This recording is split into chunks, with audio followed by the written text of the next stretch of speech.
Talk Less is More. Oke teman-teman, jumpa lagi bersama kita berdua di acara Simple Talk. Tapi kali ini spesial banget karena acara talkshow kali ini diupload langsung di channel Erma Cupi. Kenapa bisa seperti itu? Karena hari ini kita memperingati Hari Pendidikan Nasional. Ya, benar banget. Jadi untuk hari ini edisi khusus Pendidikan Nasional ini kita akan upload langsung di channel pendidikan gitu ya. Oke, Mel, hari ini kita berdua aja atau gimana? Kalau kita berdua nggak bakal seru. Oke. Pastinya kita punya bintang tamu. Bintang tamunya ini kayak apa? Kasih tahu dong sebelumnya.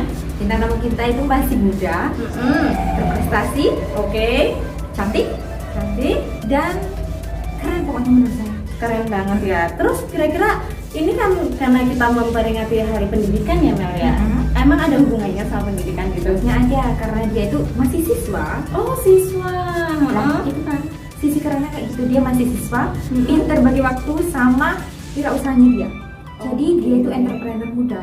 Entrepreneur muda. Jadi kayaknya kita pernah ngundang deh ya di tahun 2020 itu kalau nggak salah dia itu seorang, kita pakai tema yang entrepreneur waktu itu, seorang wirausahawan muda gitu.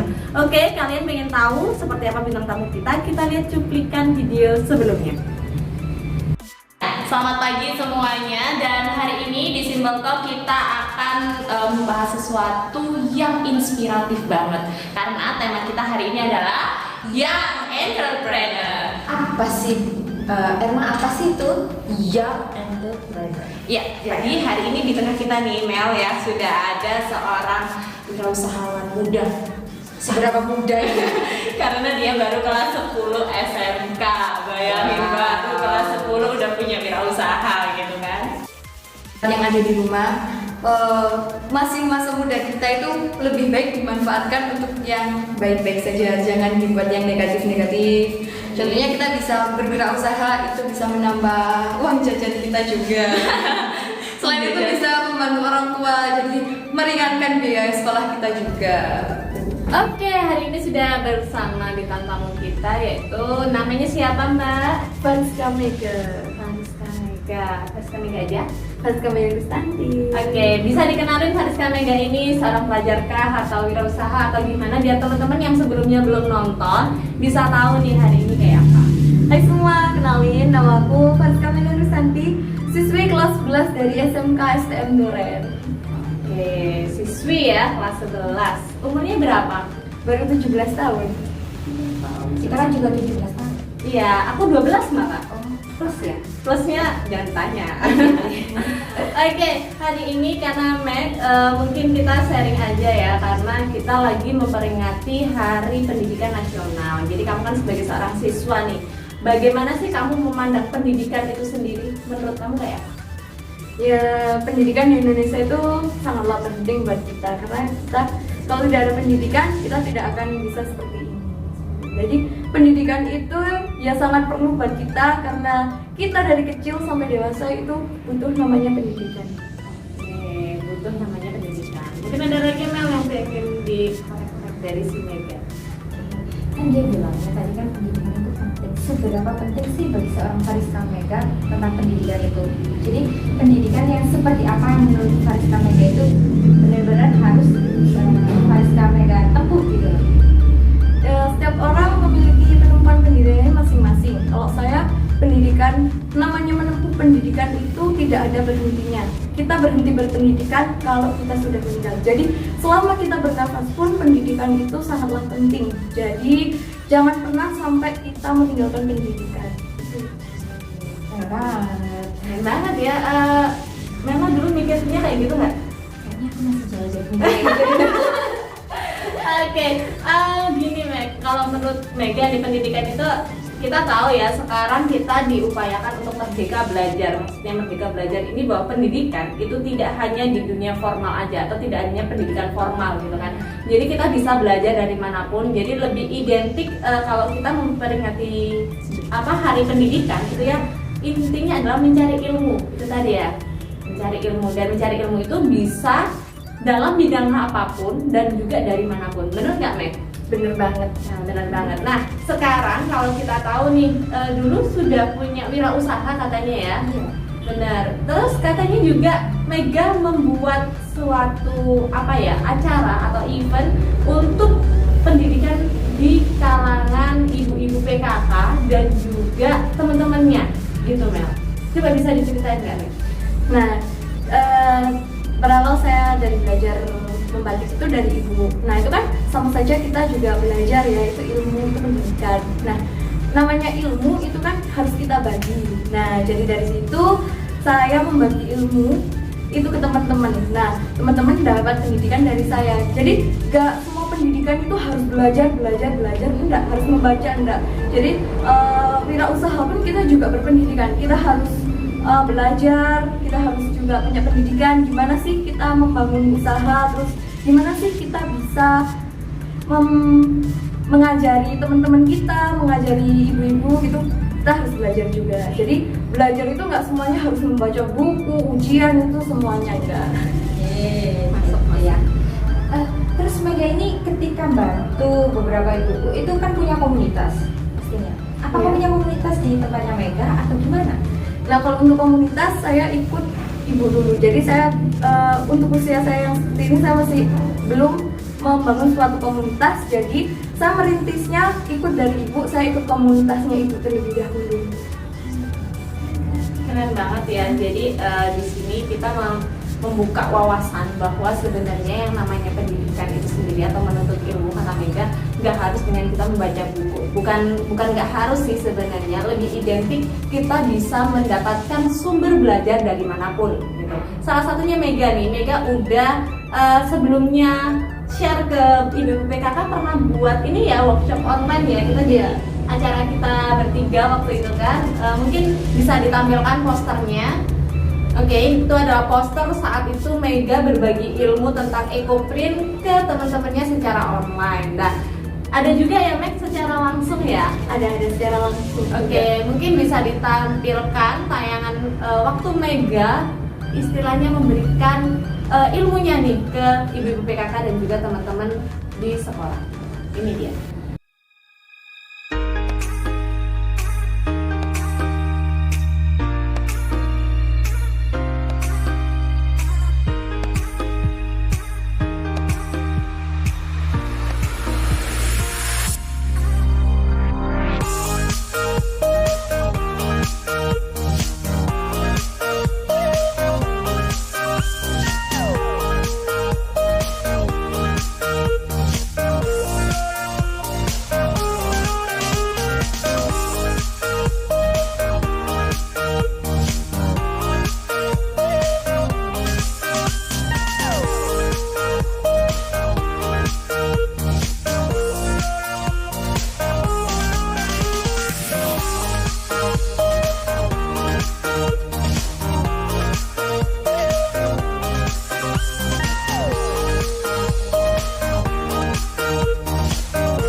Sekali ya videonya tadi, ternyata banyak banget event yang dilakukan sama Mega ini. Tapi saya pengen tahu sih hasilnya itu dari tadi kegiatannya Mega itu hasilnya seperti apa sih? Oke, Meg bisa ditunjukin hasil-hasilnya. Nah, dari banyaknya pelatihan tadi, ini sebagian hasil dari pelatihan-pelatihan dan yang telah kita buat. Wow. Seperti ini. Bisa lihat. Oke, aku juga bisa pinjam ya. Iya. Ini dijual nggak sih Meg? Iya, sebarang yang sudah kita buat itu langsung kita jual. Kira-kira berapa? Apakah mahal atau enggak? Karena alami kelihatannya ya Bu ya. Bener-bener. Ini kalau teman-teman udah nonton di episode sebelumnya sih, teman-teman bisa tahu bahwa Mega ini memanfaatkan alam untuk membatik. Jadi ada yang ekoprint ini ya, ekoprint ini adalah dia daun jati, kemudian apa namanya untuk warnanya pun dia juga tidak menggunakan apa namanya pewarna dari kimia gitu. Kalau kayak gini, ini berarti shibori ya? Iya, itu shibori. Bedanya apa sih, Mek? Lebih sulitan shibori atau pembuatan yang ekoprint? Untuk pembuatannya sih lebih mudah ke shibori ya. Kalau ekoprint itu lebih sedikit ribet daripada shibori. Ini butuh berapa jam untuk buat kayak gini? Untuk pembuatan shibori paling lama 2 jam udah selesai. 2 jam doang. 2 jam. 2 jam. Oke, coba tadi aku lihat ada plat. Oke, ini apa namanya? Itu dompet HP. Oh, tempat handphone yang punya. Ini ya, ini tempat handphonenya. Kemudian ini ada. Oh, ini dompet. Oke. Bisa buat ada uang kalau ke pasar. Pasar ya Bu ya, kita mau ke pasar. Oke, jadi teman-teman ini ada produk-produknya Mega, ada kainnya ada bentuk shibori. Terus kok ini ada batik tulis ya kalau nggak salah? Ya, batik tulis. Ya, dijelasin Meg, ini kamu yang buat juga batik tulisnya? Untuk batik tulis saya masih proses belajar mencanting sama lebih mudahnya sih pewarnaan kalau saya. Untuk lebih banyaknya itu masih ibu. Jadi kalau saya masih belajar mulai awal. Apa kan sering sih ya kita dengar batik tulis itu, apalagi ada ciri-cirinya biasanya suatu tempat. Kalau di Mega ini ciri-cirinya apa batik tulis?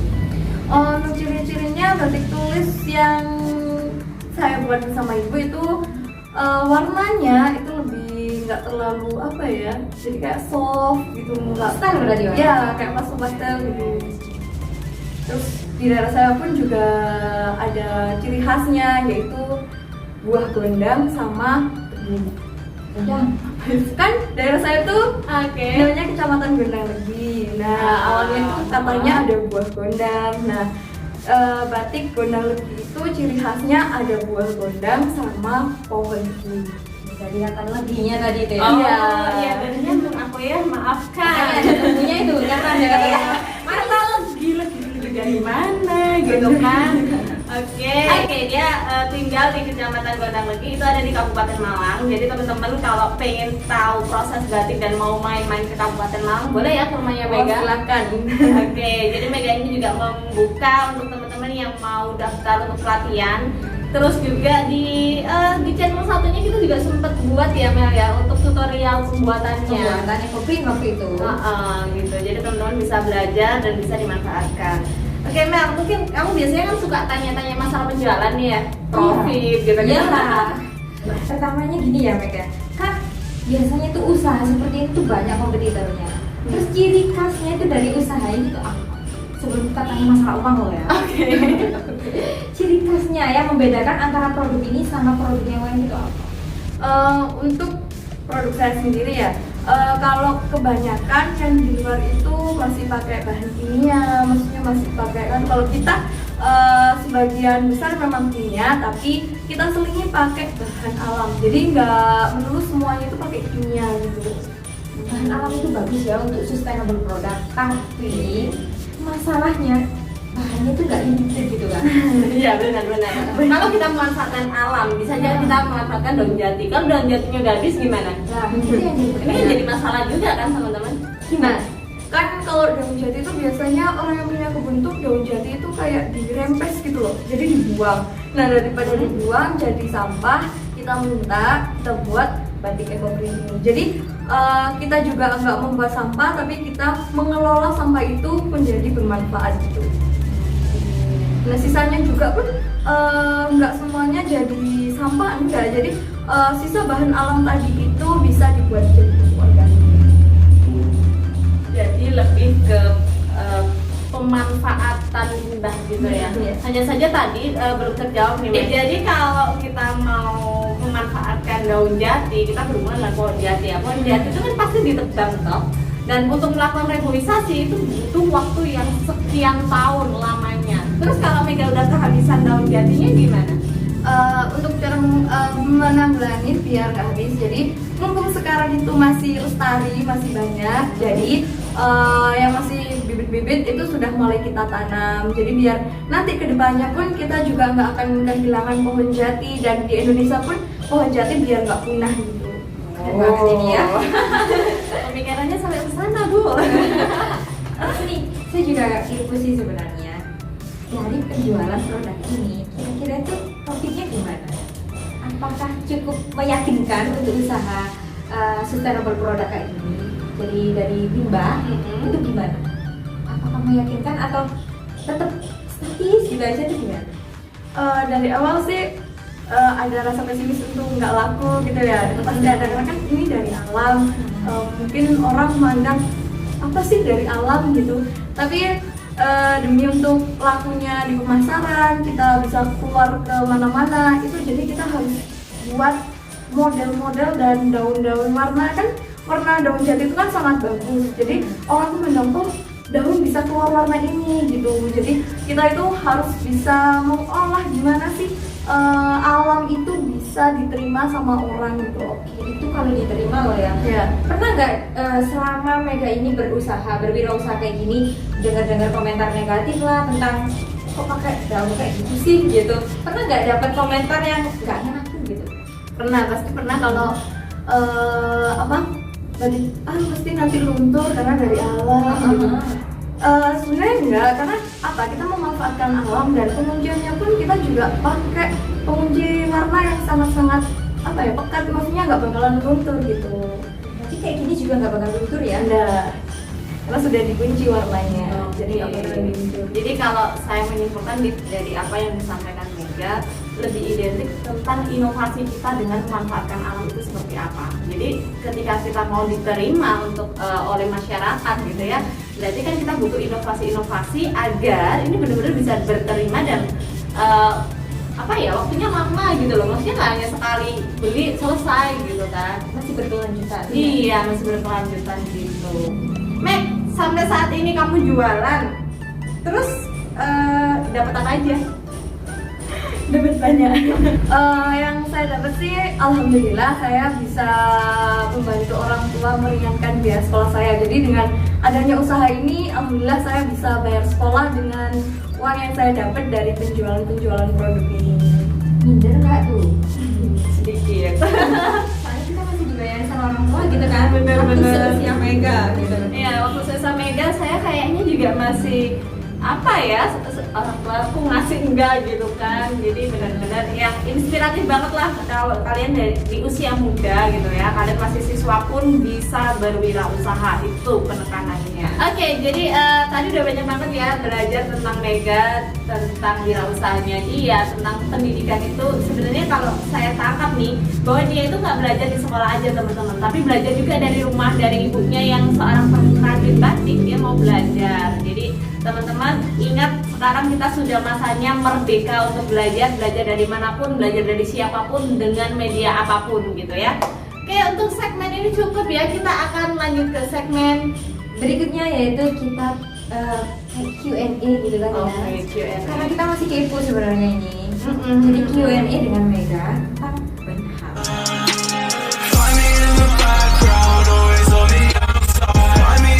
Oke, di segmen kali ini yaitu Q&A dengan origami question ya namanya. Bakal ada beberapa pertanyaan yang ada di origami ini. Nanti Fariska Mega akan menjawabnya. Banyak hal sebenarnya yang mau kita tanya. Iya, tapi ini durasi Bener. banget. Oke, silakan Mega, ini mau dipilih. Bentar, itu kayak ini ya, burungnya Inzaghi, tau nggak? Inzaghi. Sorry ya, skip. Oke, bisa buka Meg? Dia kalah sama anak TK untuk kasus ini ya teman-teman. Jadi mungkin kalian tahu Rena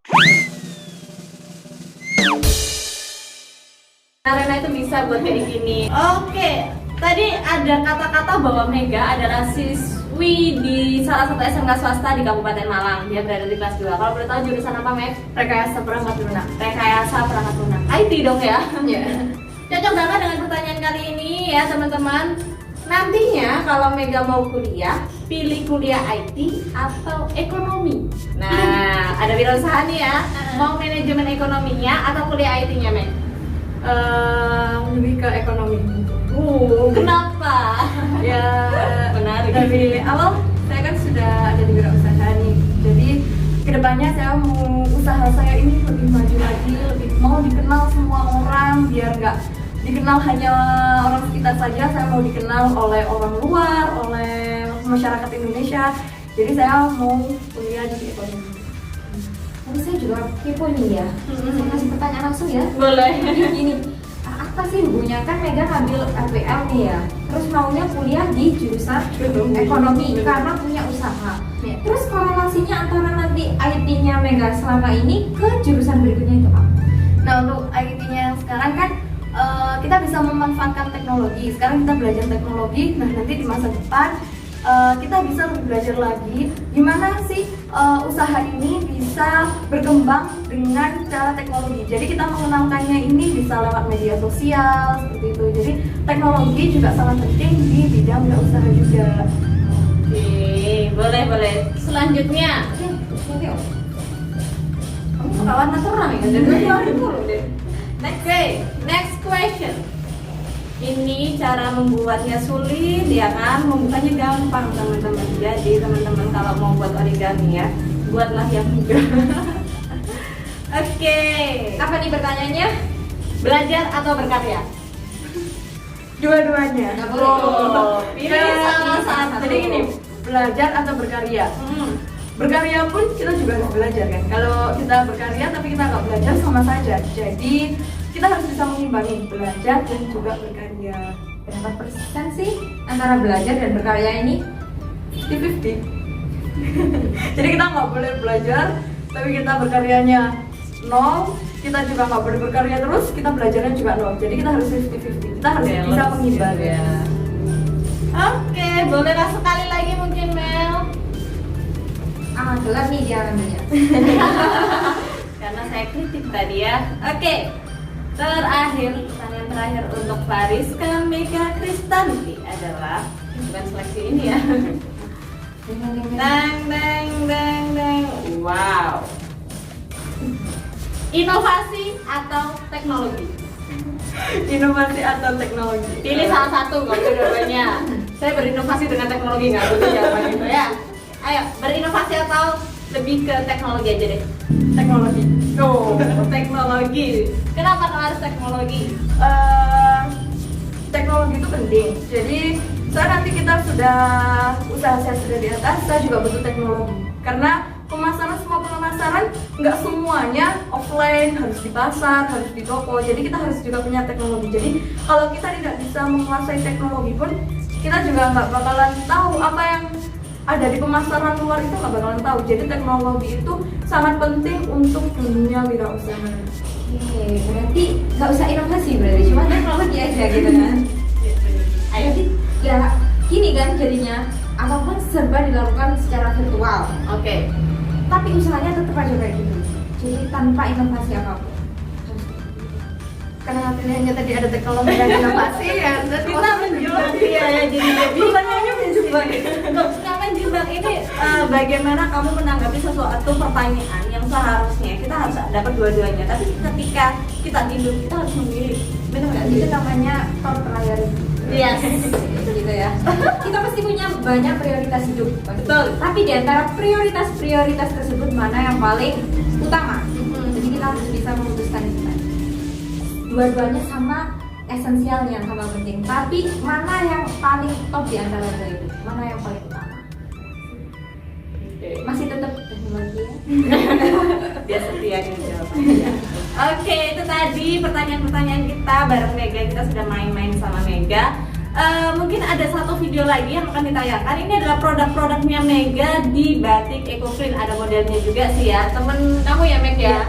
Jadi ini adalah secuplik dari produknya Mega.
kita wawancarain. Senang apa enggak? Seneng banget pastinya bisa sharing-sharing sama teman-teman semuanya. Oke, ini salah satu menurut saya loh ya, ini salah satu anak muda yang benar-benar keren karena dia itu tadi juga berwirausaha, tapi bisa membagi waktunya untuk tetap melanjutkan studinya dan juga kayaknya kamu tadi kan kelas 11 ya? Iya, Mega? masih kelas 11. Kesibukannya banyak banget kan pastinya. Ya, sekarang lagi di masa praktik juga. Tadi seprut info ya. Kira-kira nih, kalau saya penasaran ya, mau beli produknya Mega Batik gimana dan gimana caranya? Nah, untuk pembelian bisa langsung cek di Instagram Mega Batik atau langsung menghubungi WA karena di situ sudah ada nomor WA-nya juga. Bisa langsung menghubungi atau bisa langsung DM. Tapi kan saya masih bingung tuh harganya. Mega kan nggak nyatain harganya. Itu antara kisaran berapa sih? Untuk yang EcoPrint aja. Untuk EcoPrint kisaran harga 150 sampai 200. Bagaimana dengan batik tulisnya? Untuk batik tulis dibanderol dari 150 hingga 500 ke atas. Itu loh teman-teman, cukup ekonomis ya. Soalnya biasanya kalau beli batik tulis itu harganya antara kisaran 200 ke atas gitu kan. Untuk si borinya Mega? Untuk shibori 200 sampai 350. Sekian dulu dari kami, terima kasih ya karena sudah mau menemani kami sampai di segmen terakhir ini, dan juga terima kasih Mega udah mau datang di sini ya. Oke, sehat selalu dan tetap semangat. Oke, itu dulu, dan jangan lupa habis ini ada quote yang keren banget dari salah satu presenter kita.